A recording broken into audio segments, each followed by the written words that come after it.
Hi, everyone. You are listening to Judging Meghan with your host, Meghan Judge. I'm wearing glasses, and so is my guest because I can't see anymore. Okay, here we go. If you're watching on YouTube, I am honored. I'm just going to start because I needed this conversation today. We had a little bit of trouble getting on, so we're running a little behind. That's my fault. I don't know. Something in the cards, no pun intended. So I have Colette Baron-Reid on today. She is a best-selling author of 8 books, 19 best-selling card decks. You're an Oracle expert. Yep. You are a spiritual intuitive, an artist, and the founder of the Oracle School Experience. Your new book is The Art of Manifesting, meditative drawing practice where you can rewire your brain and create your reality. Thank you for holding it up. I knew I was going to butcher it. I'm shamelessly self-promoting right now. I'm fine with that. Go for it. I always, every episode, I've been doing this 5 years. You're my 250 something episode. I cannot ever get an intro correct. I always butcher it. So I wonder. No, it's perfect. What's wrong with that? It's fine. I don't know. Who cares? Listen, you know what? Here we are having a conversation. This is going to be great. It doesn't matter. Never mind butcher schmutcher. Okay, but I would like to manifest that in the new year I could do an intro correctly. That's what I'm manifesting. I'll teach you how to do that. Welcome to the podcast. I'm so honored to meet you. Your energy, you must hear this all the time. And the green glasses, if you're watching with the green sweater on YouTube or you're listening, you're fabulous looking. Thank you. You just carry in this amazing presence when you sit with and you. And I can't see either, hence why the glasses. But I'm getting my cataracts done. I'm 67. Oh my God. Since last year, everything started falling apart. So that's okay. You are okay. not 67. I am. Okay. There's something in the water over there in Canada. No, I have great genes and I feel like I'm 12. So I'm completely immature and I love life too much to age. But my parents looked so young. They were very youthful looking people. And I have chubby cheeks. So I do too. Right. So that's it's all genetics. It's all genetics. It's good. It's good. Yeah. My mother used to say to me, "You'll thank me when you're older." Right. Because I would I hate my face. And she'd be like, "You'll thank me when you're older." It's so true too. My face is good. but it's also not to get off track, but I think my listeners want to hear this. When you age and you start to get older, I'm getting older too. You start to go you see the women that are all gaunt.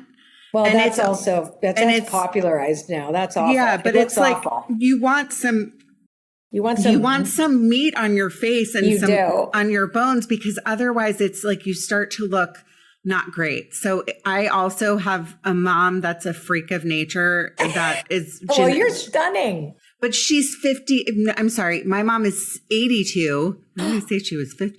She's 82. She does Pilates 4 days a week. Wow. And she just she genetically, it's all in the genetics. It truly is. And it's also in the attitude too. So I think, I know you have a mental health podcast and I love your show, by the way. So I'm super excited to be here and talk to you. I'm so happy to have you on. Both you and I have been through a ton of trauma. Mm-hmm. And I think another reason why, I am a very happy person. I got a second chance at life. And I also found out what was wrong with me, and how to work with certain things that have happened in my life and how to move through these, experiences that I've had that made me who I am, but were debilitating when I was younger. So I feel very grateful every day that I get to live a life where where my past has not dictated my future.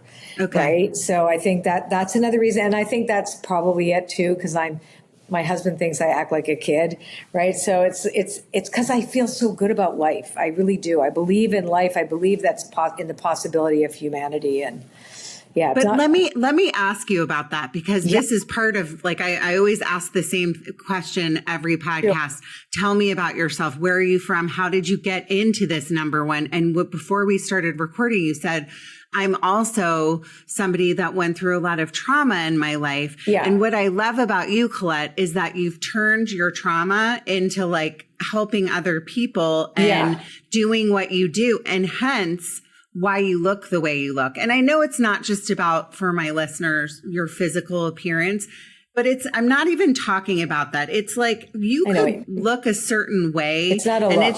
It's not a look. It's feeling. The energy and the feeling that somebody brings in, and the bright, giant smile when I was flustered trying to get my stupid computer to work. And you walked right in and you were like, it's fine. Let's start, So that's what it's about.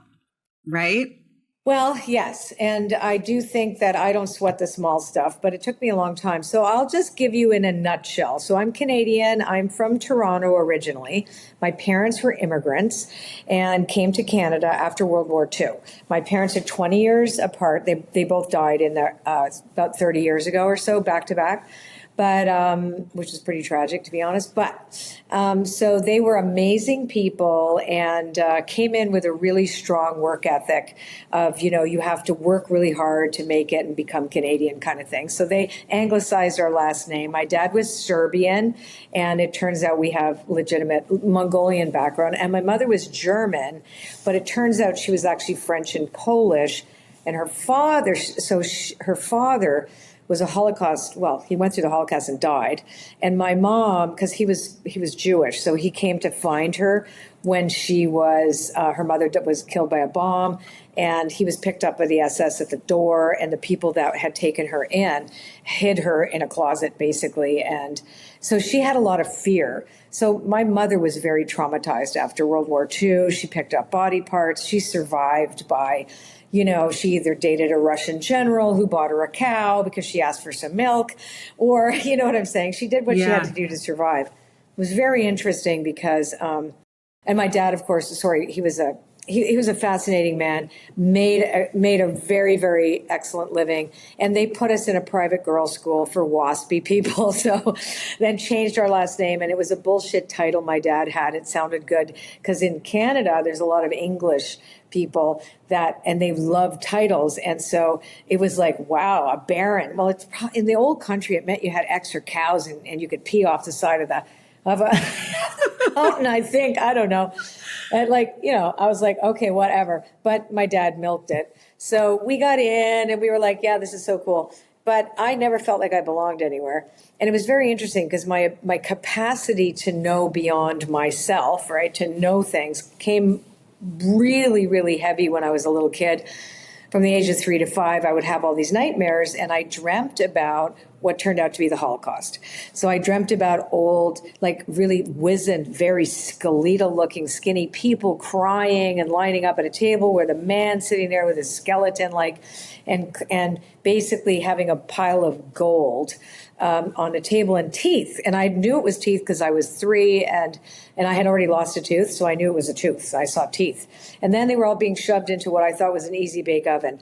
And it stunk. It was smelled. And I had this nightmare pretty consistently, and I would tell my mother, and she didn't want to pick me up because my mom didn't tell anybody this was her background until I was 25. So I knew nothing about my mother's history whatsoever, but I dreamt it. And so I felt very early on that there was something that I didn't belong. There was something wrong with me. What is it? And it wasn't safe. And my mother didn't feel safe her whole life. So what was interesting is, I'll fast forward because I don't want you to bore you guys. No, you're not. Okay. So it's fascinating, actually. Go on. I had tremendous anxiety from all of this. I never knew where I ended and other people began. And so I was 14 and I started being bulimic. So I after school, I would go to this place and then go vomit in the bathroom of a subway. And it was the same place all the time. I had the same thing. And then I had to go to German school. And I felt like I was in this prison. It was the only way I could deal with. And I know now that it was ancestral trauma also for my mom. Mm-hmm. And so eating disorder. And then I wasn't overweight, which was interesting. And my mother had put me on a diet. It was very common, the grapefruit diet. And I wasn't overweight at all. And so, but she was on this diet. So everybody had to go on a diet.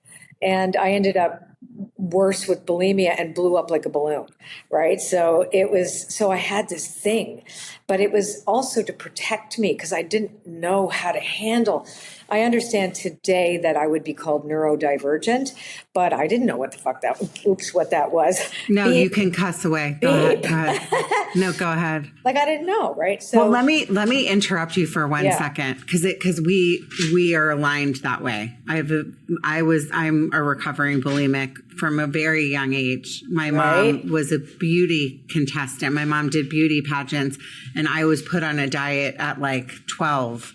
I've struggled with my weight, but it was more, looking the part. But what bulimia for me, which I can relate to you, it was as if I felt like I didn't fit into my body. Yeah. There was something there that I think from a young age, I always knew I was different. And I do. I have ADHD. I struggled with depression my whole life. We're aligned that way. And so it makes sense. I think there's a lot of girls and young women that struggle with eating disorders. And the reason people don't understand why they start, but I understand. I get it too. I get it. Yeah, I get it. And it was the only place I was allowed to, like my mom never cried. I saw her cry one time her whole life. And then one more time when my dad lost all the family's money. But it was pull up your bootstraps, deal with it. You didn't really talk about your feelings at all. Mm-hmm. And I had so much. That was the only place I could control myself. And I had so much rage and I was afraid of my feelings. I didn't know what they were. So I was extreme in all ways and not able to sit still. And which is, of course, now we have all the labels now. But back then I was born in 1958. So they didn't have labels. Mm-hmm. Right. So anyway, I ended up getting very quickly, starting to drink when I was 15 actually 12. But, all my friends at school and my parents were like, you could only hang out with people from good families, i.e. rich families, because they thought that if you were wealthy and if you had, you had status in society, it would make you safe. Right, because my dad made a lot of money and enabled us to be at this school, and they were academics. They believed in education. They were really great people, but they didn't know what to do with me. So I don't blame them.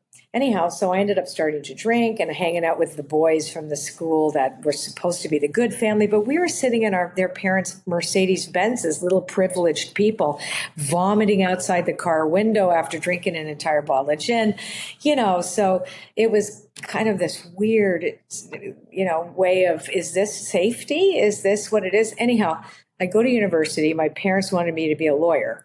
I wanted to be a singer. Oh my God. We have very similar lives. It's very strange. Yeah. Go ahead. I love it. Beth told me, she goes, you're going to love her. You're going to love her so much. You guys are going to be friends. Yeah. But for the listeners, Beth Grossman, I talk about her all the time. She's one of my favorite people on the planet. She's amazing. She introduced us. Yeah. She put us together. So anyhow, I go and here I am. Now I'm seeing things. I got to understand this too. Like I have nobody to talk to except my dad. Now my dad taught me how to read Turkish coffee cups. He taught me about spirit animals. He taught me about all this stuff that was part of a Slavic folklore, right? And it was something we did in the family. He could do it, but apparently I found out after he died, his oldest friends were there and told me that I inherited his ability because my mother told him he was never, ever, ever allowed that she would divorce him because early on before I was born, or maybe when I was a baby, he apparently went into trance at a party and told all these people stuff about who was having affairs with who in the room. They were my parents' guests. And he doesn't remember saying it at all. Oh, no. And it was like impossible that was like all these secrets were revealed through my father's mouth. And my mother said, if you ever do that again, I am divorcing you. So he never did. But he taught me on the sly, right? So, but I was supposed to be a lawyer because that was it. He could. So anyhow, get to university. I, of course, I'm a mess. I'm taking pills. I'm doing drugs. I'm unhappy. I'm so screwed up, and I end up taking an overdose. I leave a pre-law school, so I didn't. Final exams came, and Colette didn't go. So I ended up going to summer school at this other university to make up some of the courses that I screwed up, which I did because I aced it. I was smart, but I can I say audit? Like, is this a trauma alert? Am I allowed to say what happens, or can I just say it in a general way? No, you say this is a safe space. Most people that come here have gone through stuff. Yeah. So I was gang raped when I was 19. I took a ride home from some guys I shouldn't have. And I was drunk and high, and I met them at a bar, and they all rode motorcycles, and the rest is history. And I went home to my parents, and I got punched in the face. It was just like all bad. How's that? And here's this little privileged young girl who, like, in a way, I chose to be there in rebellion against my poor parents. But anyway, I'll be honest, I was a horrible daughter. So I go home, don't tell anybody, but I end up collapsing at my parents' door a couple months later because I had a very severe PID, which is a pelvic inflammatory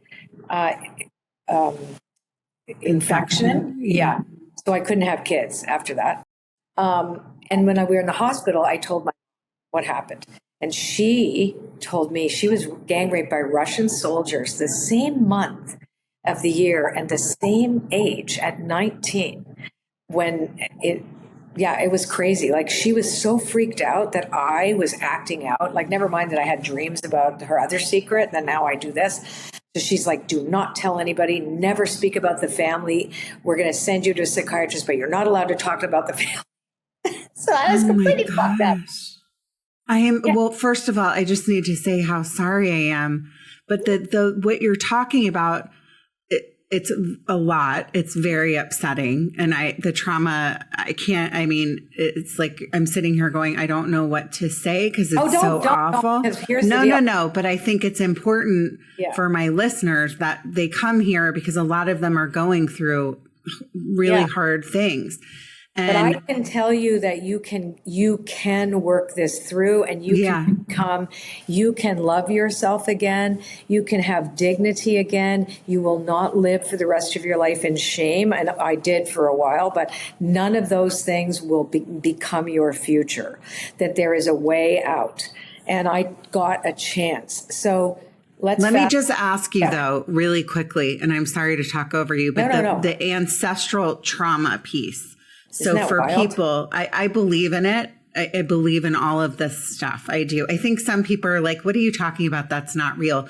But I think a lot of people that are, ADHD, neurodivergent, we carry certain things that people don't really understand. There is a science behind it now. Yeah. So it's not just, I don't believe in that. Now there's a science to back it up, because when we're in our mother's womb, our mother's consciousness impacts us. So it's like the DNA and the experience is baked into what we are nourished by, how they think, feel, experience the world.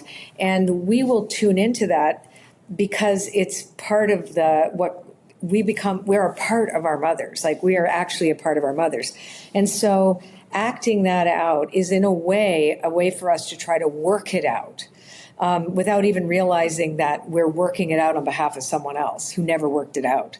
So it's like when we keep repeating the same thing, if we keep getting the same relationship with the same ambivalent person over and over again, we're trying to find, like, oh, if I can do it this time, it might be different. Right. If I could. Right. So you find yourself in these bizarre situations that you would never choose, but it's like you're trying to work it out in some way. And it doesn't mean you blame yourself at all. It's just, to me, it's fascinating, because when my mother said that, it was like, wow. I mean, that's unreal. I think, and it's also, it's weird. I don't even think it's weird. I don't really believe in coincidences. I think things happen. I can say they're meaningful coincidences. Meaningful. And so this morning, I mean, we all have heard about this tragedy of Rob Reiner and his beautiful wife in Los Angeles. I live in LA. And I was watching something this morning, and her mother, I want to send it to you, was a Holocaust survivor. So I just was watching this morning, and she made a video. She was producing a documentary about her mom being a Holocaust survivor. Yeah. And it ties to what we're talking about in your story. So I'm like, there's a reason I watched that this morning, and now you're telling me this.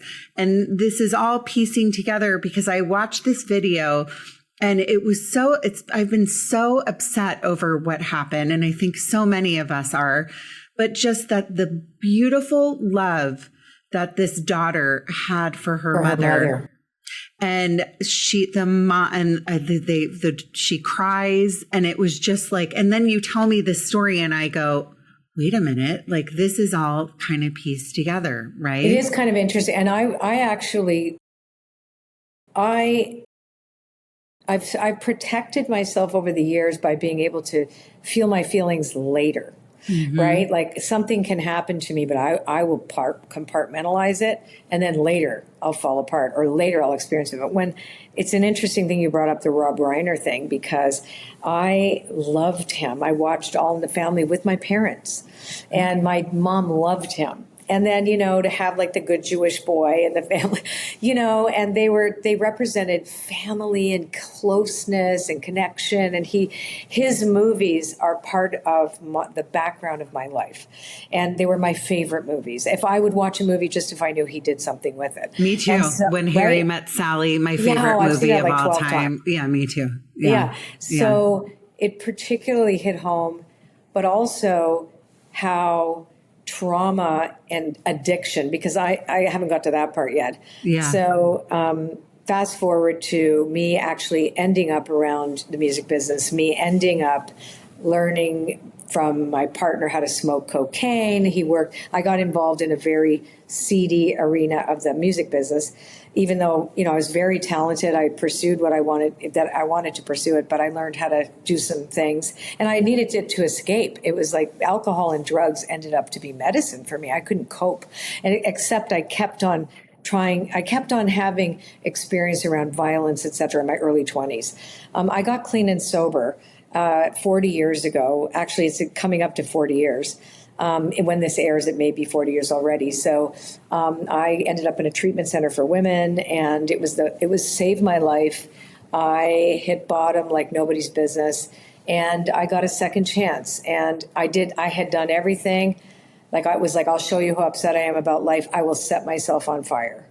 Right now, I was not a violent person, but I would hurt myself. Right, I would hurt myself, but I also know the crazed, demented quality of the mind when you have such hatred and resentment that is misplaced.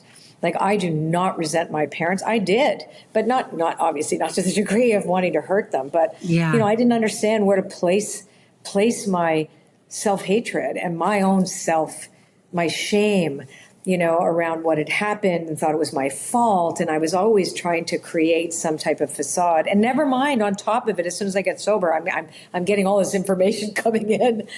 But now it was different because I was on a strong spiritual path.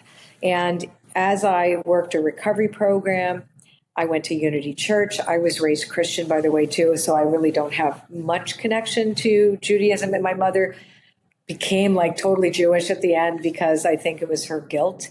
But her mother was not Jewish, and so it was her dad. But I understand what happened.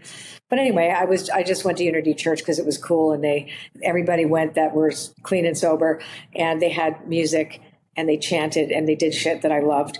But they taught about manifesting. So this was where all of this came in. So I got into this intuitive work kind of weirdly by accident, because I'm pursuing a career in music, but I needed a day job. I'm clean and sober, and I was really interested in the healing arts. Of course I am. I'm living this brand new life. I'm changing myself. I'm working this particular recovery program that is changing my life radically. I'm becoming a new person. I'm forgiving. I'm literally no longer in shame. I have some dignity. I'm able to look at the past without regret. It has altered my life so dramatically. So I certified as an aromatherapist. I start touching people, and I start hearing their dead grandfather talking, or their stepfather who molested them, and they wanted to say sorry and all this shit. And I'm like, oh my God, what's happening to me? I knew I had it, but I was like, oh no. So people stopped wanting a massage, and they started wanting to talk to me. And that's basically how my career as an intuitive blasted. But I told people for the first 6 years, I don't really do this. I'm really a singer. Yeah. But that must have been like, so the alcohol, all of this stuff. Who is the young Tyler Henry who just is having like the brain surgery right now? Cause it's like when you're getting all these feelings, it can be overwhelming, right? I didn't know anything. I don't know anything about him, but I've seen him a couple of times. I know he's really good and he's a kind person. Yeah. He got sick. I had no idea because it's very common for us to get. That's why I'm asking, because I was wondering, because if you're having all these feelings where you had people on the table and you just said, oh, your grandmother said, like, then I stopped doing that when I realized that you really need to have a boundary around that. People booked readings with me after that. And then I made a very good living doing that while telling people I don't really do it. I'm like, I really don't do this. I don't know why you came here. But you got to remember, I didn't advertise. There was no internet. There was no cell phones when I started. People came word of mouth only. They gave my phone number out on scraps of paper. And by the time 6 years had passed, I ended up getting a call or a visit from somebody from 29 different countries. Like would call me from airports. Like one woman came all the way from Ireland on a plane to stop off on her way to New York so she could get a reading from me. Like the craziest stuff. And I'd be like, how did you hear about me? Oh, at a dinner party in London. Oh, I heard about you in an airport. Oh, I heard about you at my friend told me and her friend told her and blah, blah, blah. And so I remember crying after 6 years, realizing like, oh my God, I'm really supposed to do this. I can't turn my back on this. Like, this is real. Because I kept praying, okay, if I'm not real, take it away, take it away, take it away. Make my music happen, right? Take it away, take it away. Make me a star. So what happened was, eventually, I still pursued music and all the doors slammed in my face. And it was kind of good because it kept me occupied. Because this just had a life of its own. And I kept studying because I'm curious. I'm a very nerdy person. I love the science. I love the classes. I love psychology. I studied Jungian psychology. I needed to understand symbolism and yabba yabba yabba. Anyhow, Hay House finds me in 2004. I end up signing with them 20 years ago, 2005. Again, so for the listeners, Hay House is a publisher. Hay House is the largest spiritual publisher in the world. Just so they know. Yeah. That has been recently acquired by Penguin Random House. Mm-hmm. But it was the place for spiritual books. All of the spiritual, like Wayne Dyer, Esther Hicks, Abraham Hicks, Marianne Williamson, all the OGs were on there. Anyway, so I kind of am on this magic carpet ride. But at that point, too, I got a record deal. And I got 2 albums out on the EMI Music label, which I had done 1,000,001 vision boards on, but forgot about them because it was so painful and I kept getting no's. I didn't give a shit anymore. And then all of a sudden, there they were. And I'm like, are you kidding me? And I was 40. They thought I was in my 20s because I look young. Yeah. And I act young. So, but when they found out how old I was, the whole thing was like, EMI Music takes the risk on a mature artist. Those were the things that were said. Basically, she's old, right? But the president of EMI Canada was my champion, Dean Cameron. He was amazing. But I also, my readings were my life, and the music business was really unhealthy for me. It was too hard for me. I couldn't cope with it. I didn't belong in it. I would have been chewed up and spit out for lunch. It's misogynistic. It's ageist. It's a whole 9 yards. Mm-hmm. And I got everything I wanted and never felt any better for it. But what I felt amazing doing was what I was gifted with, which is the correct form for me, which was the work I'm doing, helping other people. I thought it would be a microphone in my hand, helping other people by singing to them about life. But it turned out that I had the microphone in my hand to talk to people about their lives, show them the way to a greater spiritual access point. I have to say something to you because first of all, your speaking voice, I can always tell a singer. I'm a singer too. Yeah. You have such a pretty speaking voice, but there's a phrase, and I'm going to butcher it, but it's and I am spiritual, but it's sometimes when God gives you a no, you should give him a thank you. Yeah. Meaning, oh yeah, like, rejection is God's rejection protection. sometimes is protection, like you're saying. It's 1000%. Yeah. And I got it when I was ready to handle the pressure, the stress, and the maturity to walk away. Mm-hmm.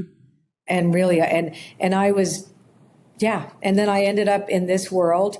And I've always only just asked, show me, use me as thou wilt, use me. And then show me what my next right action is. And I ended up here basically. And I had made a living as an artist in the 80s, painting on people's clothes. So I went back to do art during the pandemic because of my anxiety levels. And it was the only thing that helped me was to paint. So that was kind of interesting. And then I ended up painting a whole oracle card deck or whatever. But I went back to art. And then I started learning about the neuro arts, which is really understanding about how very simple art forms, whether it be music, singing is one of them, whether it be dance, whether it be line art, can actually activate brain plasticity, reduce stress, release the feel-good hormones, and really, really help you get grounded in such a way that you can actually create a new reality for yourself, because we're always broadcasting. Like, we don't manifest what we want, we manifest what we are. The sum total of our feelings, our beliefs about ourselves, about life, our conditioning, etc. That's what we broadcast, and that's what we see reflected in the outer world. So it was very, and culturally, and we can see that also within cultures who are marginalized. We can see how people are conditioned to see themselves, how it's reinforced by culture. We can talk about this in big global terms about war. Right now, the world is so divided. I know we kind of pussyfooted around this earlier, but division is not helpful for anybody. But division is on the table right now. The hatred that can actually create more hatred, not more peace. So there's a quality right now that I know, that I recognize. I look out in the world and go, I don't have much control over any of that, but I know it's an inside job. And if I can get to a place where I am practicing and rehearsing a state of gratitude, awe, and wonder, I'm going to see more gratitude, awe, and wonder in my outer world. And I'm going to see how this actually works. But there was a missing link, because I taught manifesting for years. Like, every year I did a vision board because I learned it. But I didn't learn the whole picture. I had to learn that on my own as we went. The missing link for me was to recognize that anything that I have ever gotten, even though I had put it on a board or focused on it and let it go, came through synchronicity. It didn't come because I put my ticket in and Uber Eats arrived at my door. Yeah. That's not how it works. If I look back forensically and go through my entire life, everything has come through coincidence. Meaningful coincidence has lined things up for me. Wait, can I ask you though about, like, really quickly, so that for the listeners too, explain what an oracle card is, so that somebody might be listening and doesn't understand what that is. That's my first question, just for my listeners. I understand. So if somebody had so I wasn't talking about that, but I will go back and talk really about that. Quickly, just because you brought it up, because I want them to understand. Okay. Yeah. So oracle cards are like tarot cards, but they are a very specific modernized system of you being able to get good reflective advice about what you need to know on a daily basis, etc. And so you pick a card and you ask, what do I need to know today? And it gives you something to tune into that helps you navigate the world. That's why I made them. My background is in studying ancient divination systems, which were ways in which ancient cultures spoke to the divine. And so I modernized them and made them into these decks that we sell. These amazing decks. Yeah. So all over the world, people are using these. I just wanted, because in case somebody's listening, they didn't understand. Yeah. So that one thing, but the manifesting piece, I want to get back to in the book. So when, like you said, I do these boards, where I'm like, I want this to happen in Let me tell you when I 2025. first learned it, because that'll help everybody. Yeah. So I'm clean and sober, brand new clean and sober, going to Unity Church. I didn't have a pot to piss in. I was poor. I felt like I was the richest person on the planet, even though I had nothing, but I felt amazing. Anyway, so I would take these classes there, and they taught something called a treasure map. So that's kind of like an action prayer. It was always artistic. So you would do a collage of pictures. You take out of magazines. Back then, you had scissors, magazines, and glue, right? About images that you want to see in your own life. Example, one year I was really drawn to a tree. I thought, oh, what a cool looking tree. So I put it on my board, and I didn't know what it was. And it said Joshua Tree. I looked later, and I put it on my board and said, I travel to new and exciting places. That year, I went to visit my friend who's a photographer who's living in Montecito or whatever. Anyway, so then we went for a drive to take some photographs for a music project I was doing, and we ended up in Joshua Tree, right? So I was like, whoa, right? So I started seeing a correlation to the version of what was right for me as opposed to the actual form, right? I did see the tree, but it was big giant letters, Joshua Tree. And I'm like, oh my God, that was on my board. So what this was a way for you to thank the universe in advance, or thank God, because this was, or Jesus, according to them, in advance. That's your manifesting partner, for these blessings. And in divine appropriate timing, if they are meant for you, they will be. So you just do a board, you visualize it coming true, and you let it go. Very much like how for athletes visualize them winning the game. Or like, how do you visualize the little ball going in a hole in golf? You see it. We are predictive. Our brains are predictive. Anyhow, I did one every year. So it's an actual thing. And I do them now. So does my husband. Yeah. Same with mine. Obviously they do. Yeah. So, but nobody ever talked about the synchronicity piece. It was always this or something better now manifests for me. And that's pretty much a common thing that everybody puts on their boards to manifest their goals, their reality you want, etc. So I started thinking a few years ago, well, what's missing? What does this even mean? Like, because I do it every year. And I'm very cautious not to imagine me not having those things, because you're putting something on that you don't have yet.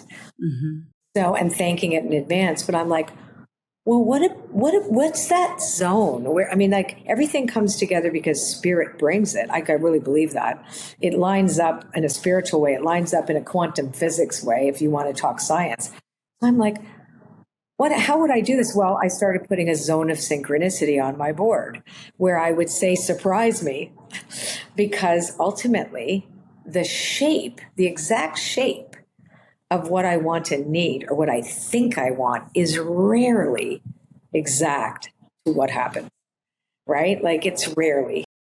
Like, I got the record deal with the exact record company, but I wanted to feel a certain way, which I got from another thing. But this I got, but I didn't feel the way I wanted to feel, right? So you can manifest things, but it's like, careful what you pray for, right? You really have to be careful. It's so true. Yeah. Yeah. So I started teaching it differently, because I taught a workshop every year for like years and years. With Hay House, I think this is our 6th year. So we're doing something called a New Way to Vision Board. I'm not sure when this airs. It would have been on January 6th. If it's after that, if it's not, if it's before that, you have something to look forward to. It'll be out. So for listeners, it'll be out next week. It's free. Yeah, so it's free. Okay. We perfect. had 60,000 people there last year. We had 60,000 people sign in, but 20,000 were bots. So we had 40,000 real people come. Because you get inundated with those lying bots. things. Yeah, crazy. But we know 40,000 real people came. Yeah, and I teach you this through a 2.5-hour workshop where I teach you every step of the way how to align yourself and to become the person that has what you say you want. It's so that you are the thing, you are the person that matches what you say you want in the perfect form that it's for you. And we tested this for 2 years, and Hay House I taught everybody at Hay House how to do this with this doodling thing. So what is different that I teach is no longer the collaging, but it's taking a pen and being very, very primitive about this, just like our most primitive ancestors would scrape what they wanted inside cave walls before they went out to a hunt, or they would dance before rain came, or they would do whatever. They would do something that could create a different environment and a different energy that could match, what it is that you say that you want. So I broke my foot and I couldn't stand in front of a canvas. So I started, again, learning about the neuro arts online. And I was really attracted to this particular form of art that I noticed everybody was doing that looked exactly the way I used to doodle. I used to doodle like eyes and thicker lines and thinner lines, things that wove and stuff. So I was like, this is really cool. So I started understanding that, wait a sec, this can change your brain. But it's really imperative that you change the way you see yourself in order to manifest also, and check your motives. So I thought, could we put this together and would it work? Well, sure enough, I met a phenomenal woman. She taught a different type of line art. And I told her about the one I was doing, and she was like really intrigued, and we made friends. And then Hay House offered me a book deal. And then I said, why don't you come in and maybe talk about this other thing you were doing? And I went, well, why don't you make this with me? So the two of us had already been doing parts of it on our own without telling the other one. I'm like, oh my God, you're doing the same thing as me. We need to teach people how to do this part. Yeah. So ultimately it became the book. And what the book teaches you in a very, very simple way is how, and you don't need to be artistic at all. If you can draw a wavy line and a circle that looks like a potato, okay, and not even a good circle, you can do this. You totally can do this. The less perfectionistic you are, the better. You just need to add the pen to the paper, and all of a sudden, your entire being believes that you actually have what you say you want. And now the reticular activating system of your brain goes out and lights up the runway to go find it, to match it. And it's science. We did all the scientific research. We're both super nerds because I wanted there to be some gravitas. It's not just enough to say, well, spirit's going to deliver it. Oh, hey, if you feel like this, it'll do that. We said, we need to know that there's science that can back this up, because it really is a scientific as well as spiritual and metaphysical process, as well as, adding intention to your art. And again, it's doodling. It's like doodle your destiny. That's what you're doing. And does it also work by, like, sometimes if you're thinking about, like, when you were a kid in school and you were doodling at the desk, and you would be like, one of my dreams was like, I was always super boy crazy. So it would be like doodling about the boy that I wanted to go out with and like make it. When is he going to ask me out? It's that kind of philosophy, correct? Yeah. Mm-hmm. Yeah, only just the way your brain different. Only you don't ask, when is he going to ask me out? You say, oh, I love this. He's holding my hand. I'm feeling so good. Da, da, da, da, da. You're actually doing that in advance. Now, maybe it's not going to be him, but it's somebody else just like him, where you're going to feel really good holding his hand, right? So it's when you daydream into it. So yes, all of us have done a form of this since we were little kids, but we forgot. We forgot that the world was our oyster. We forgot that the world is filled with infinite possibility. We are so conditioned to see things in such a finite way and to only look at what's available already. And that's the opposite of what we should be doing. It's not looking for the resource that's already there that we can see. It's resourcing ourselves in connection to spirit, whatever. It's not religious what I'm talking about. It's a higher power that it's all yours. And it's the field. It's the actual quantum field that is always talking to us all the time, which is so crazy. And then learning how to spot the synchronicities. And the one thing that I will say that this book does for anybody is it restores hope. This is a crazy world we live in, and we have lost our agency. When I say that, it's like when the algorithms choose what you watch on the news. Algorithms guess what you want to buy, tell you what you should be looking at, tell you what to read, tell you how to feel.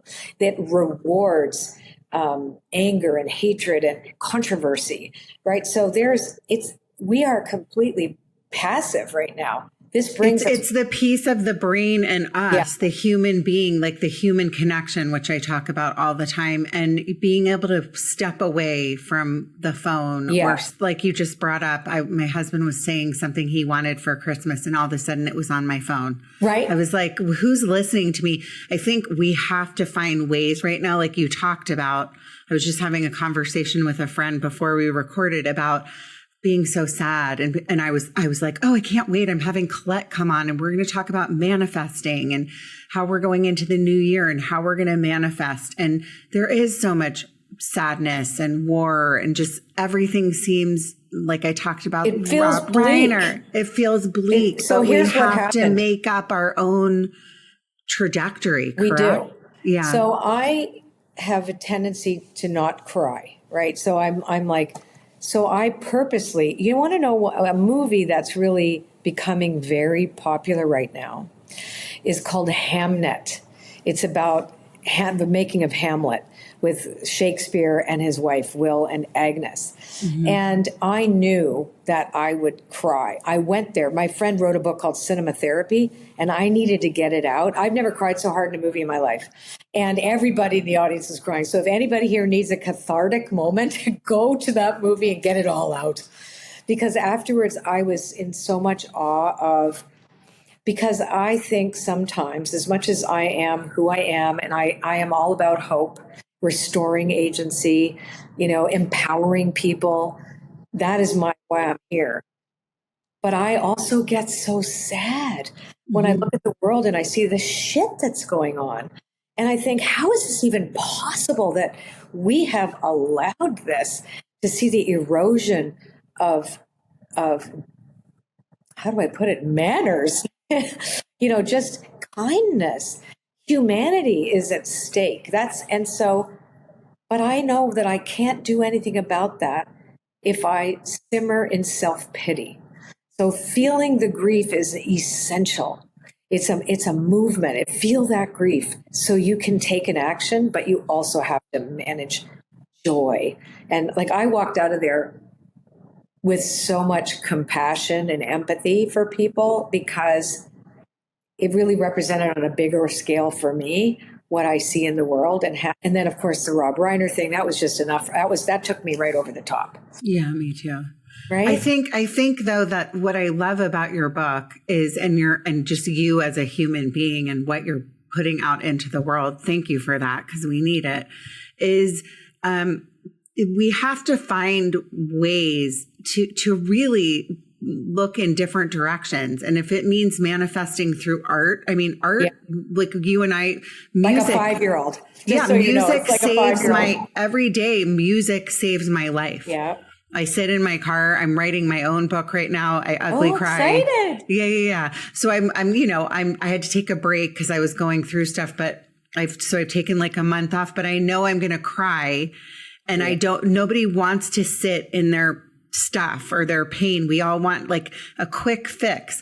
But I think that's a problem. At the root of what you're talking about, it's so important to like strip yourself down, strip your soul down, and connect. And this is a way to do it.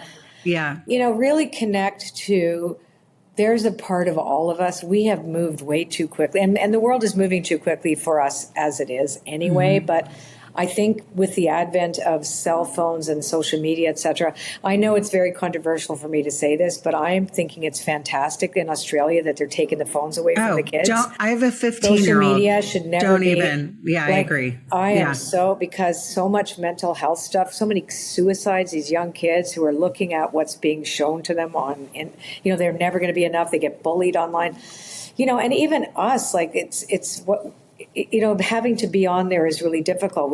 I'm doing more live events in person.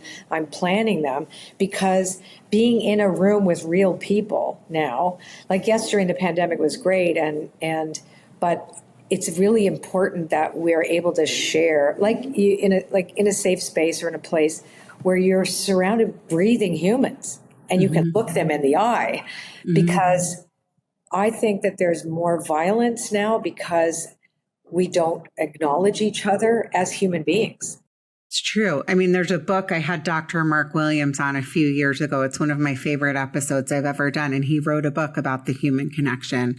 And this all goes back to what you're talking about and manifesting. And, I mean, I adore you. I could talk to you for 5 hours. There's a reason why Beth connected us.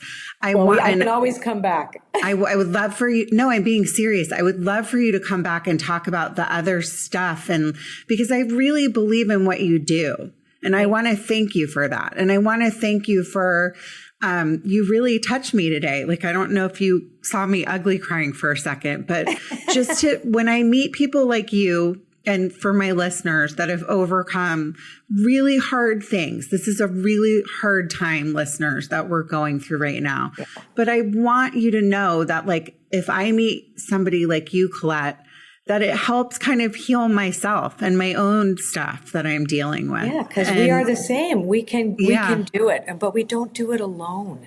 No. Like Meghan, it's what saved me was me listening to other people's stories. You know, when I sat in those church basements in the beginning of my recovery, from alcohol and drug addiction, I was hearing people's stories and how they overcame it. And I needed to know there was hope. And I needed just to hear that someone else knew that what I had gone through, that had walked in my shoes. Maybe I didn't identify with their life, that we were different lives, but I felt their feelings and I knew what it felt like. And so I feel your podcast, for example, helps people feel like they're not alone. That's the thing. We're not alone. And when we're together, we're not alone. Mm-hmm. So you help me too. Well, I adore you. And also I love green. I'm going to go put something green on if you're watching, everyone. Because I know you have to leave, which I don't like about this conversation. I want you to stay. I'll stay another few minutes for sure. Okay. So I want you to tell my listeners where they can find your book. Oh yeah, anywhere basically, but I'll show it to you. It's a bright orange book. Hold it up. We need you to show everyone. It's called The Art of Manifesting. Now, you have a free workshop on my website. You can just take it. You can have it. If you go to ColetteBaron-Reid.com/book, you can download all these free gifts. And one of them is actually how to do it. And you'll do it with me, and we have a lot of fun. And it's not intimidating. Like if you take it one piece at a time. Sorry, my dog is snoring really loudly on my lap. my two dogs are behind me somewhere. That, it's it's just a dog snoring. It wasn't anyone's stomach, everyone. You hear that? Like she's fast asleep while snoring. I'm jealous. She's old. And she's kind of my therapy dog. When I went away to Europe without my dogs, because I've never been without my dogs. I said to my husband, why don't we just go without them? Let's leave them for a few months and see. After a few weeks, he's like, you need a dog. Like you cannot be without it. I thought I was rescuing them. We're like weirdly similar because I'm like, I'm sorry to go off for 1 second, but fine. I sleep in bed with my dog and every morning my happiest time. So I have two dogs. One sleeps with one of my daughters and one sleeps with my husband and I. And I have two labs. I've had small dogs. Yeah, labs. And I read a lot about, and like when I am on Instagram, my whole feed is like dogs and animals. And it's also those cats, Pixel and Sophie. Oh, any kind of animal. I'm like, when can I get an otter? Like wombats and otters, me too. Yes. And then art. I follow art, wombats, otters, and dogs. It's anything to kind of like get us away from all of the negativity. But so my dog in the morning, it's my time. And you brought up Esther Hicks and Abraham Hicks. So, like manifesting. So if you say today's going to be a good day. So every morning my dog gets in between my husband and I. He likes him more than me. She likes him more than me and kind of like gets up to the top to his chin and I get really mad.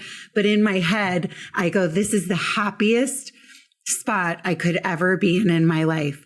is the happiness, unless I'm in a fight with him, which is a lot because we've been together a long time, but it's my happy time. So animals help our brains. They help us. Oh, yeah. So thank you to your snoring dog on your lap. I was even asking my doctor, I said, should I get a letter from you? Like, so I should have a dog, because I realized I am not okay without a dog on my lap.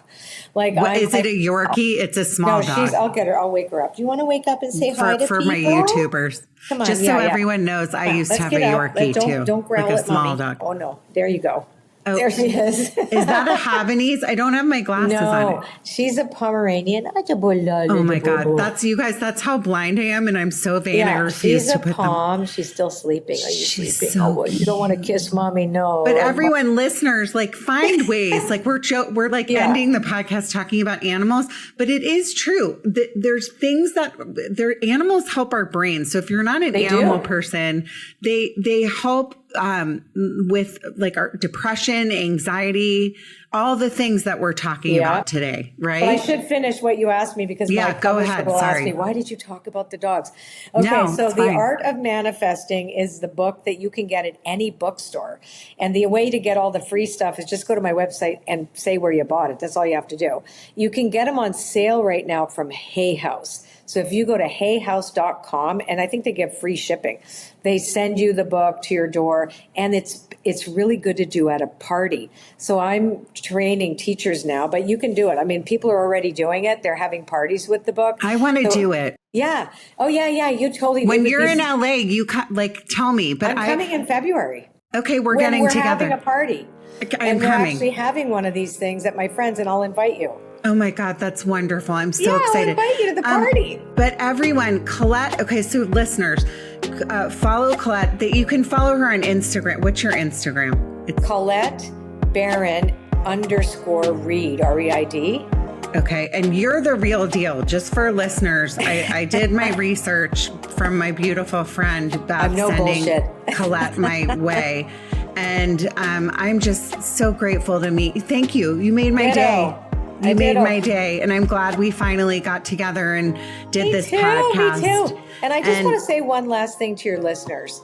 No matter what you're going through, you are not alone. And there is help.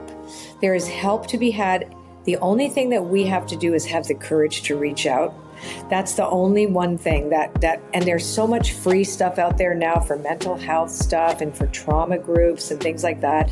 Like there really is. But ultimately, at the end of the day, we are the ones responsible to do that, to reach out, to listen into a podcast like Meghan's, and just thank you for saying that, because it's so true. And as I close every episode, I say something along those lines. Thank you, Colette. Keep going. You matter. Your story matters. Judging Meghan with Meghan Judge.